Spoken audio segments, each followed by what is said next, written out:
Here today I'll try to give you an overview about the last advancements in microtransfer printing and how we're working to bring the technology in production. So the core technology, as you might have heard, is microtransfer printing, which is a pick-and-place technique based on the viscoelastic properties of the PDMS, of a PDMS stamp.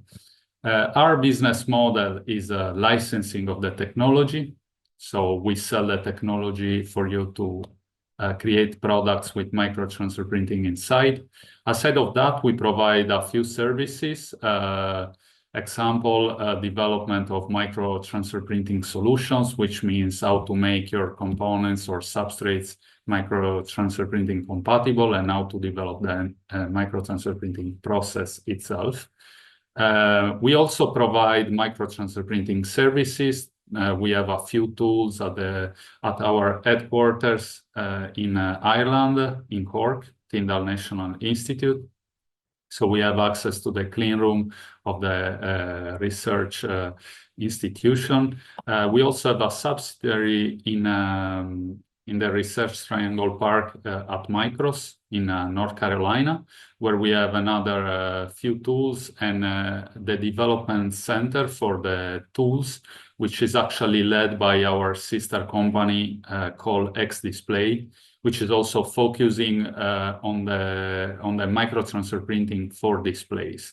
Everything else belongs to us in terms of development. In terms of numbers about X-Celeprint, we have 700 plus patents, 100 million plus in development, 18 years of commercial development, 85 customers funded project, 200 plus many years of experience, and 20 plus printers worldwide. This number is actually doubling in the last 6-12 months. As we had many requests, especially in Europe and by new RTOs and companies interested in developing new solutions on NTP. In terms of projects, we are directly involved in a number of EU projects, example Inspire, Ambrosia, Baman, the M-Engine. And we've been involved in a successfully closed project in the past. There is also a good number of projects that we support from the back, but we're not directly involved in them. And this is showing how the ecosystem of partners working on NTP is able to work on their own on the technology and to develop new solutions, which is also showing how the maturity of the technology is increasing. We're also collaborating with pilot lines, there are numbers of EU pilot lines that are adopting MTP as a standard technology in their offer. In particular, we have recently the Photonics Fab, which is actually building a small supply chain for the indium phosphide integration on silicon nitride and potentially on SOI through microtransfer printing. There is also a number of projects with industry. It's usually about 20 between new projects that come in and projects that close. So how about the microtransfer printing process, how that works? Well, for integrated photonics, we can imagine that we choose the target layout, so the PIC layout, photonic integrated circuit layout. Starting from that geometry, we can build or fabricate a source wafer with the devices to be integrated that will have a pitch matching the target layout. After fabrication, the chips are usually released by eroding or etching, usually a wet etch, a sacrificial layer. An anchor system holds them during the undercut, holds them to the substrate during the undercut. So the final result is a suspended coupon that can be picked up and transfer printed through a PDMS stamp, which also has it's usually patterned with a layout matching the source wafer and also the target wafer. In this way, we can mix and match different materials, different device thickness on the same platform. In particular, we can integrate many components in parallel increasing throughput and making the technology particularly suitable for high volume heterogeneous integration. Usually the last step of the process is the electrical interconnection. The optical interconnection is achieved by passive alignment and through alignment marks and pattern recognition.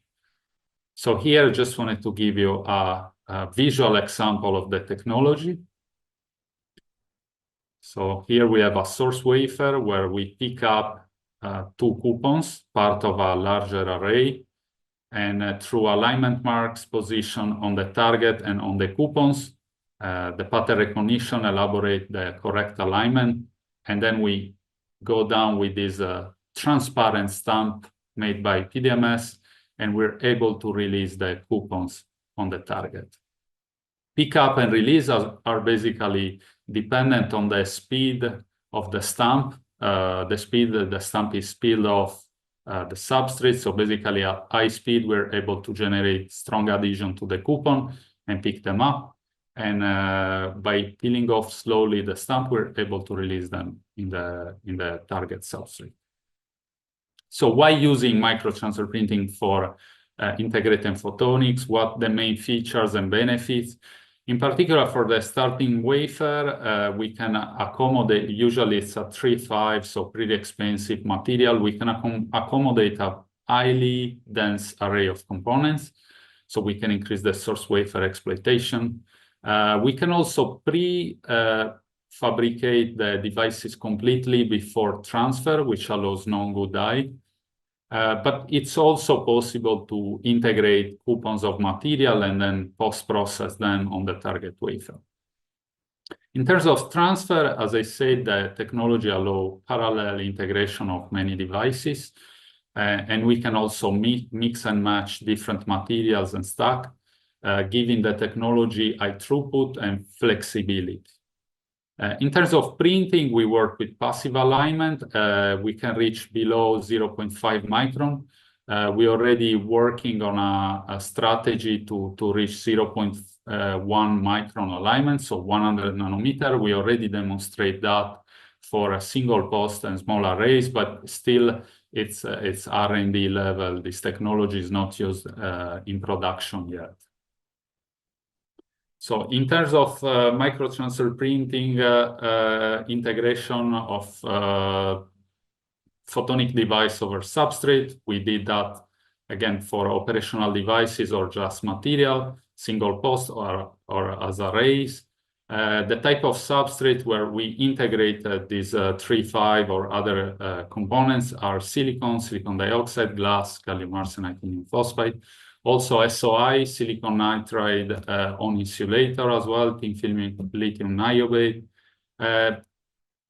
Basically, for the integration, you can proceed in 2 main ways: by integrating the components directly on the platform, or enhancing the adhesion through a thin layer of adhesive, which is usually around 30 nanometer, but it can be as thin as 5 nanometer.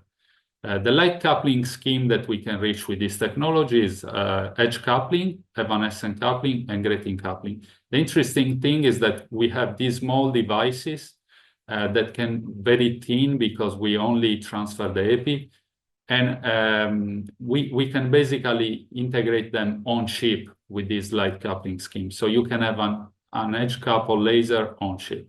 I will show you some example now.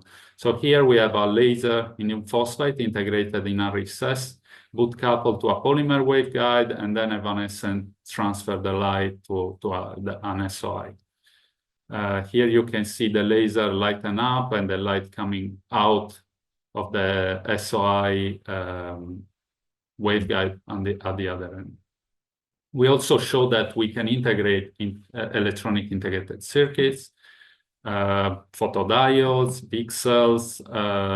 We can create interconnects with LEDs, PDs, and polymer waveguides. We integrated PD cells.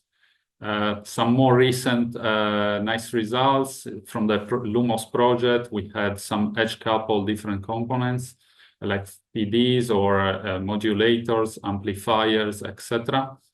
Another nice example from the Caladan project, integrated circuits on the silicon photonic platform from IMEC, where it's also integrated with quantum dot lasers. That is also integrated with quantum dot lasers. And so this enable a so-called co-packaged optics layout for specific application. Also, we had a nice example of some of the partners in the ecosystem. We are trying to build a value chain for or build this supply chain for microtransfer printing, where partners are Tyndall and Cornerstone integrate these photodiodes coming from Tyndall into the Cornerstone platform with 3 different light coupling schemes, the 3 main one that I mentioned. Here we have one of the first laser integrated boot couple on chip with an SOI waveguide with less than 100 nanometer overlay. This last example here is the laser integrated by Rockley, very high TRL in this case. We are at about 8, 9. So the laser was close to go or ready to go in production. As you may know, Rockley had to shut down the research center for obvious reasons. So this project was stuck, but we're working to move forward on this activity as well.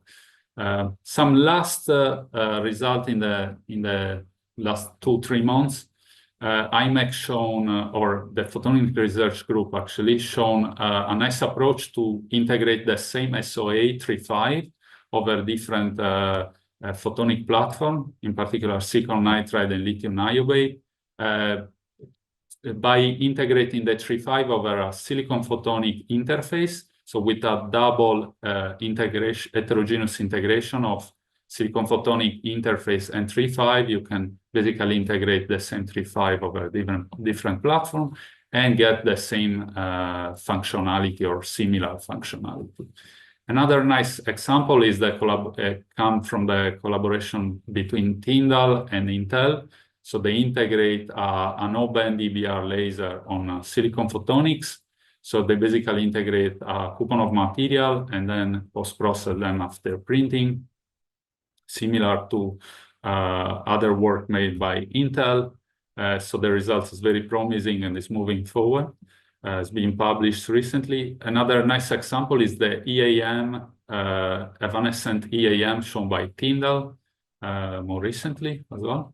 So, and finally, to close, we are, as I mentioned, we are working to create a supply chain by working with all our partners in the ecosystem that are focusing on microtransfer printing. So the main goal, again, is to accelerate microtransfer printing in production. Why? Because of our business model, which is licensing.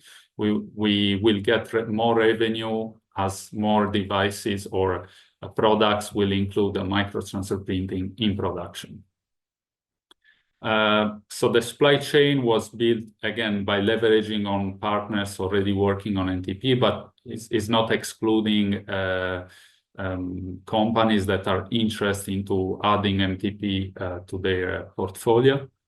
So the main activities at the moment consist in monitoring, supporting the suppliers, and facilitate networking between them to satisfy customer needs. As you could see from this diagram at the bottom, we have 8 main areas.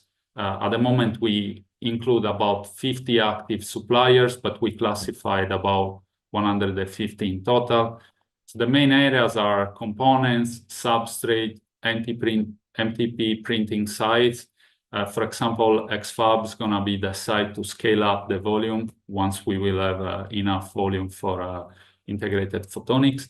We are also working with thin film interconnects partner, design partners, packaging partners, testing, and equipment provider. So if you're interested in joining this in using microtransfer printing and be part of the value chain for it, feel free to get in touch, and we will see what's the best way to work together as we move forward. So finally, NTP's key-enabling technology for integrated photonics is demonstrating to be quite valid and promising for it. We have multiple licensees moving in commercialization at the moment. We should have the first product out in end of 2024, beginning of 25. So with that, I think I'm done for today, for this presentation, and I'm happy to take questions.